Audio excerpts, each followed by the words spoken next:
श्रीपरमात्मने नमः। अथ द्वितीयोऽध्यायः सांख्ययोगः। संजय उवाच तं तथा कृपयाविष्टम् अश्रुपूर्णाकुलेक्षणं विषीदन्तमिदौ वाक्यम् उवाच मधुसूदनः। श्रीभगवानुवाच कुतस्त्वाकश्मलमिदं विषमे समुपस्थितम् अनार्यजुष्टमस्वर्ग्यम् अकीर्तिकरमर्जुन। क्लैब्यं मास्मगमः पार्थ नैतद्वैयुपपद्यते। क्षुद्रं हृदय दौर्बल्यं त्यक्तोत्तिष्ठ परन्तप। अर्जुन उवाच कथं भीष्ममहं संख्ये द्रोणं च मधुसूदन। इषुभिः प्रतियोत्स्यामि पूजार्हावरिसूदन। गुरून् हत्वा हि महानुभावान् श्रेयो भोक्तुं भैक्ष्यमपीह लोके। अत्वार्थकामांस्तु गुरूनिहैव भुञ्जीय भोगान् रुधिरप्रदिग्धान्।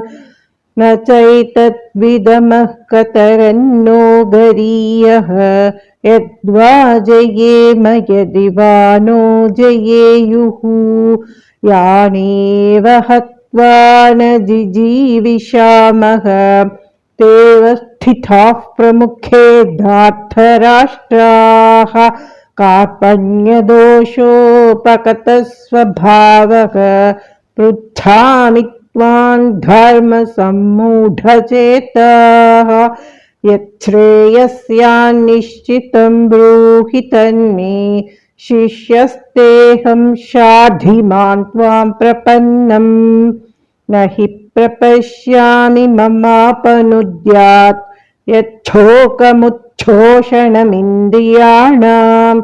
अवाप्य भूमावसपत्नमूर्धम् राज्यं सुराणामपि चाधिपत्यम्।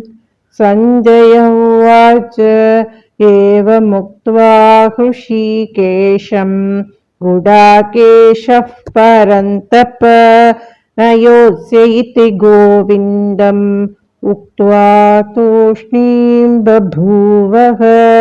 तमुवाच हृषीकेशः प्रहसन्निव भारत सेनयोरुभयोर्मध्ये विषीदन्तमिदौ वचः। श्रीभगवानुवाच अशोच्यानन्वशोचस्त्वं प्रज्ञावादांश्च भाषसे। गतासून गतासूंश्च नानुशोचन्ति पण्डिताः। न त्वेवाहं जातु नासं न त्वन्नेमे जनाधिपाः।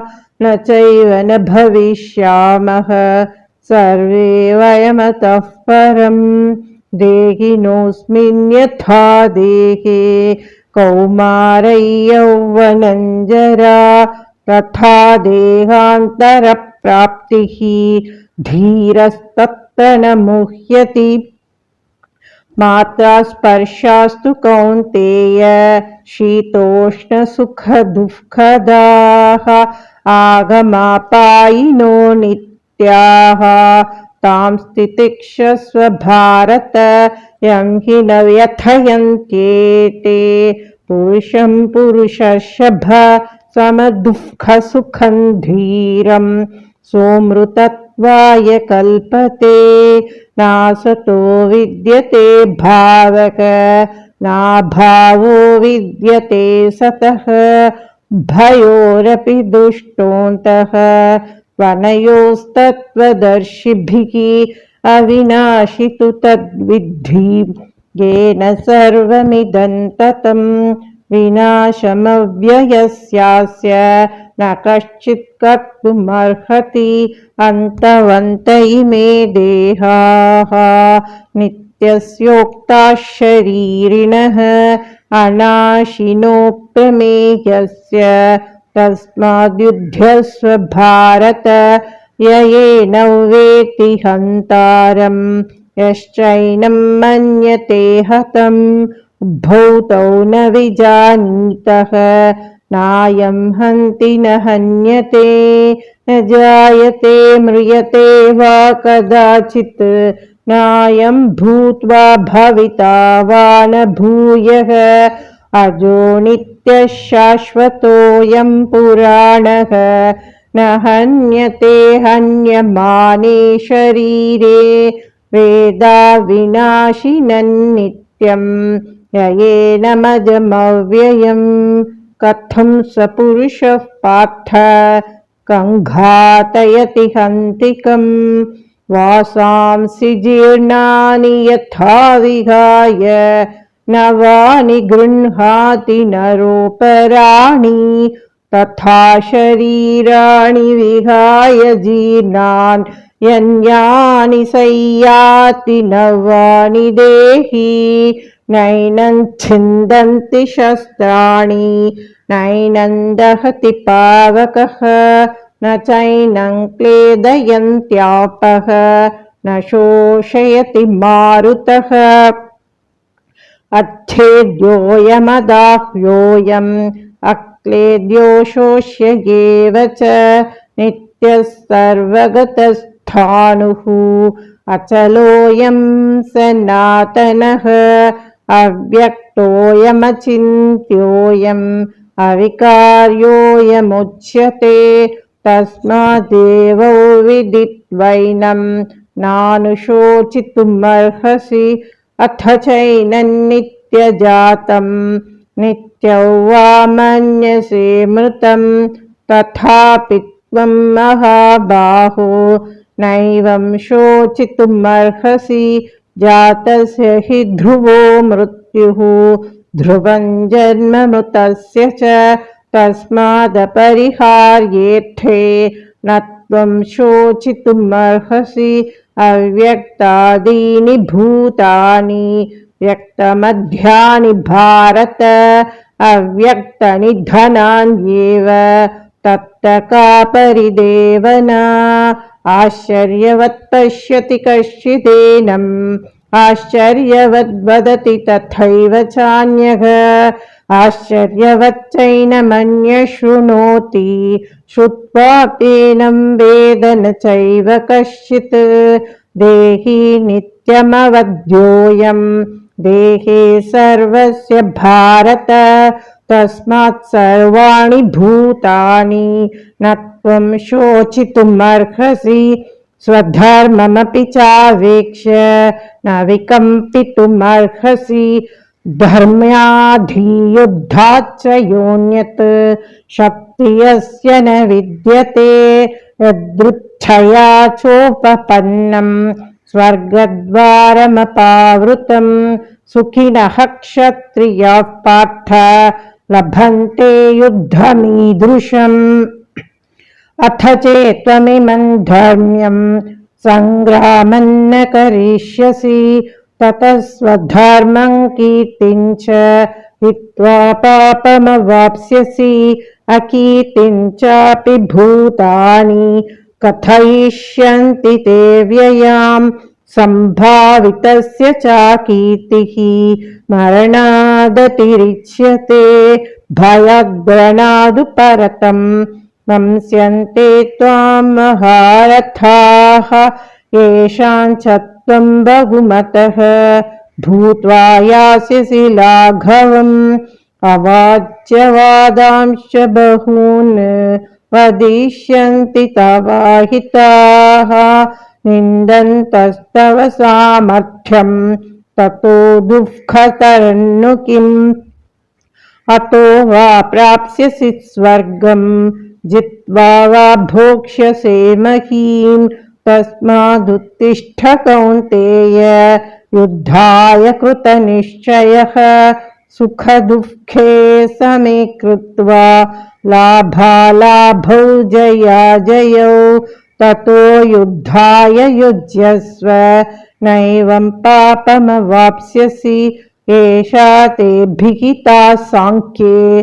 बुद्धिर्योगे त्विमां शृणु बुद्ध्या युक्तो यया पार्थ कर्मबन्धं प्रहास्यसि नेहाभिक्रमणाशोऽस्ति प्रत्यवायो न विद्यते स्वल्पमप्यस्य धर्मस्य त्रायते महतो भयात् व्यवसायात्मिका बुद्धिः एकेह कुरु नन्दन बहुशाखा ह्यनन्ताश्च बुद्धयो व्यवसायिनां यामिमां पुष्पिता वाचं प्रवदन्त्यविपश्चितः वेदवादरताः पार्थ नान्यदस्तीति वादिनः कामात्मानः स्वर्गपराः जन्मकर्मफलप्रदां क्रियाविशेषबहुलां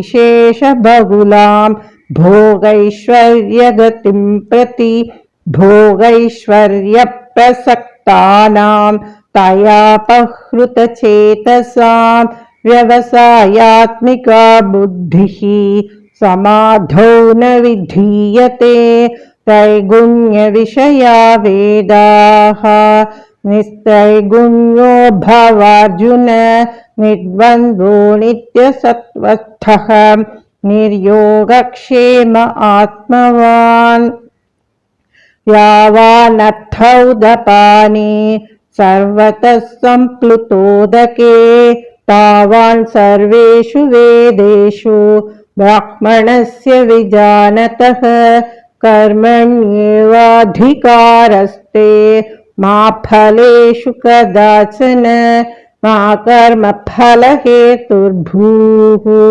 मा ते सङ्गोऽस्त्वकर्मणि योगस्थः कुरु कर्माणि सङ्गं त्यक्त्वा धनञ्जय सिद्ध्यसिद्ध्योः समो भूत्वा समत्वयोग उच्यते दूरेण ह्यवरं कर्म बुद्धियो वा धनञ्जय बुद्धौ शरणमन्विच्छ कृपणाः फलहेतवः बुद्धियुक्तो जहातीह भे सुकृतदुष्कृते तस्माद्योगाय युज्यस्व योगः कर्मसु कौशलं कर्मजं बुद्धियुक्ता हि फलं त्यक्त्वा मनीषिणः जन्मबन्धविनिर्मुक्ताः पदं गच्छन्त्यनामयं यदा ते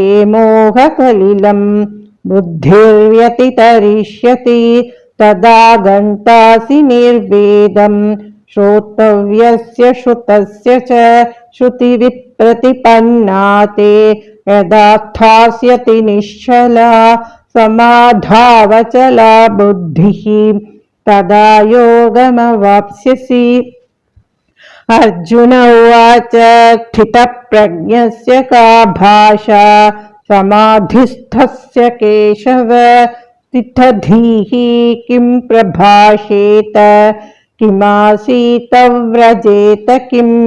श्रीभगवानुवाच प्रजहाति यदा कामान् सर्वान् पार्थमनोगतान् आत्मन्येवात्मना तुष्टः स्थितप्रज्ञस्तदोच्यते दुःखेष्वनुद्विग्नमनाः सुखेषु विगतस्पृहः वीतरागः भयक्रोधः स्थितधीर्मुनिरुच्यते यः सर्वत्रानभिस्नेहः तत्तत्प्राप्य शुभाशुभं नाभिनन्दति न द्वेष्टि तस्य प्रज्ञा प्रतिष्ठिता यदा संहरते चायं कूर्मोऽङ्गानीव सर्वशः इन्द्रियाणीन्द्रियार्थेभ्यः तस्य प्रज्ञा प्रतिष्ठिता विषया विनिवर्तन्ते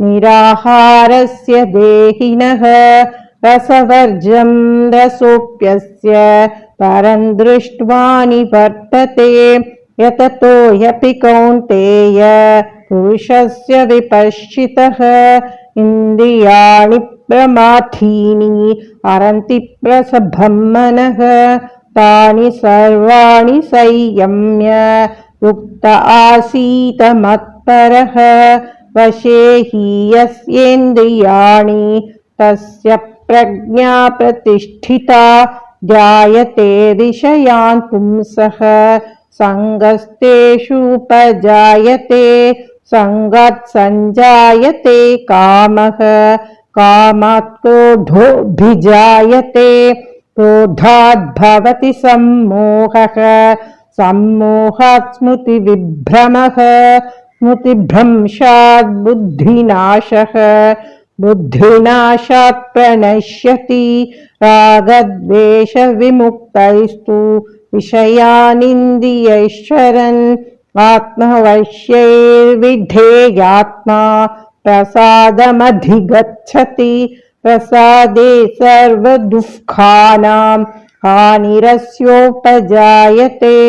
प्रसन्नचेतसो ह्याशु बुद्धिः पर्यवतिष्ठते नास्ति बुद्धिरयुक्तस्य न चायुक्तस्य भावना न चाभावयतः शान्तिः अशान्तस्य कुतः सुखम् इन्द्रियाणां हि चरतां यन्मनोनुविधीयते तदस्य हरति प्रज्ञां वायुर्नावमिवाम्भसि तस्माद्यस्य महाबाहो निगृहीतानि सर्वशः इन्द्रियाणीन्द्रियार्थेभ्यः तस्य प्रज्ञा प्रतिष्ठिता या निशा सर्वभूतानां तस्यां जागर्ति संयमी यस्यां जागृति भूतानि सा निशा पश्यतो मुनेः आपूर्यमाणमचलप्रतिष्ठं समुद्रमापः प्रविशन्ति यद्वत् तद्वत् कामायं प्रविशन्ति सर्वे स शान्तिमाप्नोति न कामकामी विहाय कामान्यः सर्वान् पुमांश्चरति निःस्पृहः निर्ममो निरहङ्कारः स शान्तिमधिगच्छति एषा ब्राह्मी स्थितिः पार्थ नैनां प्राप्य विमुह्यति स्थित्वा स्यामन्तकालेऽपि ब्रह्मनिर्वाणमृच्छति ॐ तत्सदिति श्रीमद्भगवद्गीतासु उपनिषत्सु ब्रह्मविद्याया योगशास्त्रे श्रीकृष्णार्जुनसंवादे सांख्ययोगो नाम द्वितीयोऽध्यायः सर्वधर्मान् परित्यज्य मामेकं शरणं व्रज अहं त्वा सर्वपापेभ्यः मोक्षयिष्यामि मा शुचः।